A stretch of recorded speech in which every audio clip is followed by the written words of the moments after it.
warahmatullahi wabarakatuh.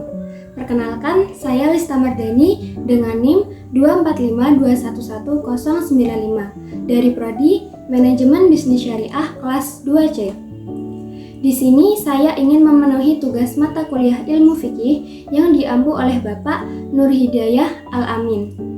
Di video kali ini, saya akan membahas tentang sejarah ilmu fikih dan perbedaan fikih dengan usul fikih.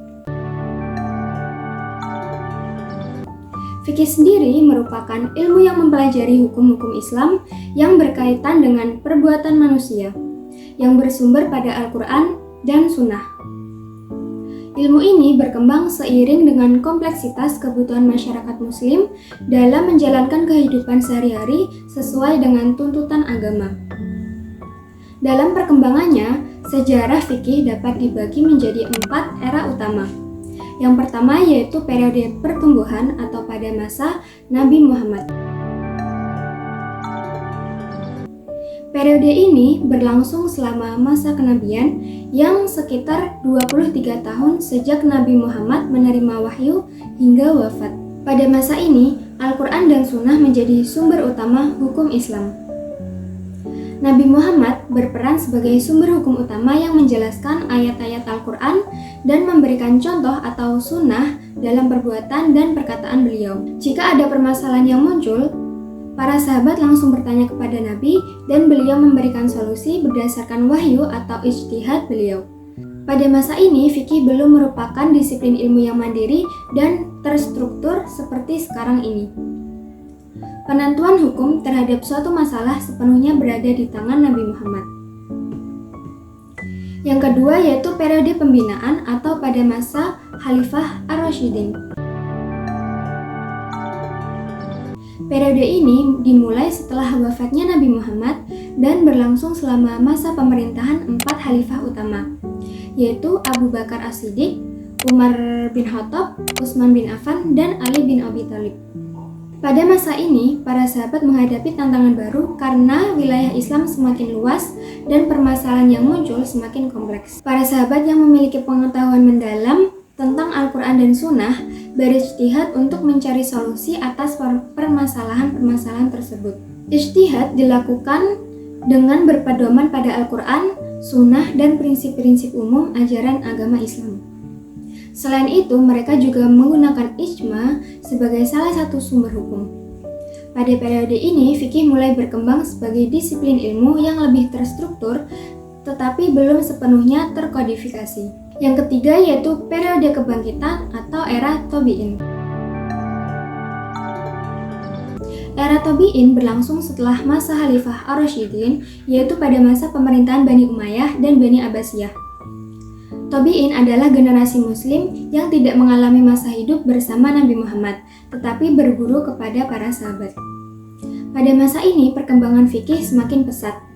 Para tabi'in melanjutkan tradisi ijtihad yang telah dirintis oleh para sahabat. Kemudian muncul ulama-ulama besar yang memiliki pemahaman mendalam tentang Al-Quran dan Sunnah serta kemampuan untuk merumuskan hukum-hukum Islam berdasarkan prinsip-prinsip yang ada. Pada era ini mulai terbentuk berbagai mazhab atau aliran fikih yang biasa kita kenal seperti mazhab Hanafi, mazhab Maliki, mazhab Syafi'i, dan mazhab Hambali. Yang terakhir yaitu periode kodifikasi atau era kodifikasi.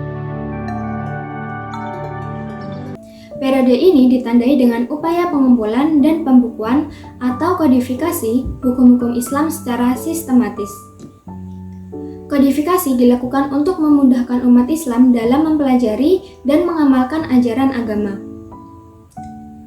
Ulama-ulama besar dari berbagai mazhab menyusun kitab-kitab fikih yang menjadi rujukan utama bagi umat Islam hingga saat ini. Salah satu kitab yang paling terkenal adalah kitab Ar-Risalah karya Imam Syafi'i yang dianggap sebagai kitab usul fikih pertama yang membahas kaidah-kaidah fikih secara sistematis. Era kodifikasi ini merupakan puncak perkembangan ilmu fikih di mana hukum-hukum Islam telah tersusun rapi dan sistematis, sehingga mudah dipelajari dan diamalkan oleh umat Islam. Nah, itulah sejarah singkat bagaimana fikih bisa menjadi disiplin ilmu yang diamalkan umat Islam hingga saat ini. Selanjutnya yaitu perbedaan fikih dengan usul fikih. Dalam perkembangan ilmu Islam penting untuk mengetahui perbedaan antara fikih dengan usul fikih. Fikih berfokus pada hukum-hukum Islam itu sendiri, yaitu aturan-aturan yang mengatur perbuatan manusia dalam berbagai aspek kehidupan. Fikih menjawab pertanyaan seperti apa hukumnya, atau bagaimana cara melakukan ibadah dengan benar. Sementara usul fikih berfokus pada metodologi atau cara untuk menghasilkan hukum-hukum tersebut. Seperti menjawab pertanyaan bagaimana cara kita mengetahui hukumnya, atau bagaimana Al-Quran dan Sunnah bisa dijadikan sebagai sumber hukum. Kita analogikan seperti fikih itu adalah sebuah produk hukum, sedangkan usul fikih adalah proses untuk menghasilkan produk hukum tersebut. Dari pembahasan tadi dapat disimpulkan bahwa ilmu fikih merupakan ilmu tentang hukum Islam yang berkembang dari masa Nabi Muhammad hingga masa kodifikasi.